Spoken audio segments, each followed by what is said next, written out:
we now have official confirmation that the Xbox Series S is a thing, as well as its price, its release date, as well as the release date of the Xbox Series X as well. So stay tuned.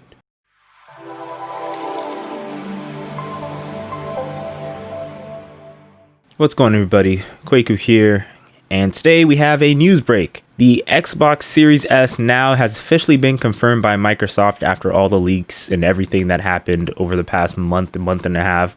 And Microsoft has official word on their Xbox account that the Xbox Series S is a white console, and it can fit inside pretty much the footprint of the Xbox Series X, which is their more powerful next-gen console. And as well, it does have ray tracing. Now, the only difference between the two so far that I've seen is that it's diskless.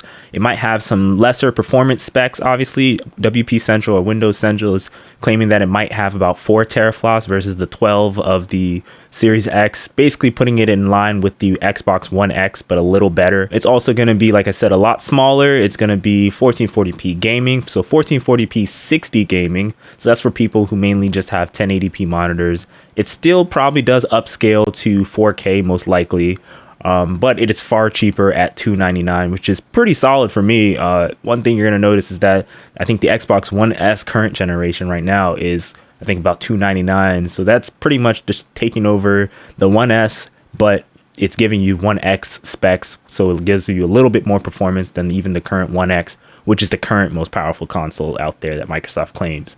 So ongoing with that one, the Xbox Series X hasn't fully been confirmed with its price, but the release date, like I said, just like the One S, has been confirmed for November 10th, 2020. So get your wallets ready. And Windows Central is also claiming that that console will cost about $499, which makes sense because I think the Xbox One X, when it originally came out, no bundle, no nothing, it came at a price of $499. The Xbox One, even in November 2013, came out also at $499 as well. So it's just it runs in line with what all the highest end consoles of Microsoft stuff would usually cost, about $499.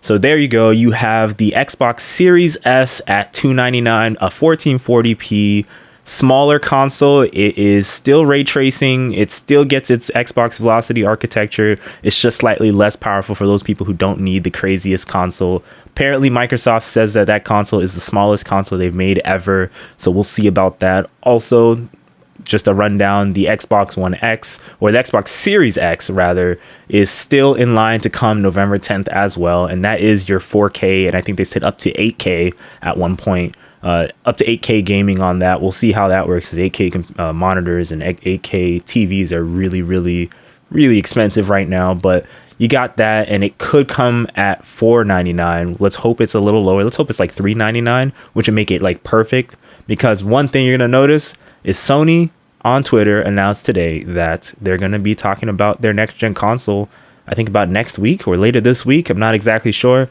but they're going to be announcing the final details on that. And of course, it's like they waited for Microsoft to do it after all these leaks. So stay tuned for more news on the Xbox front, and also more news on Surface Duo. Surface Duo comes out September 10th. And yeah, take care, everybody.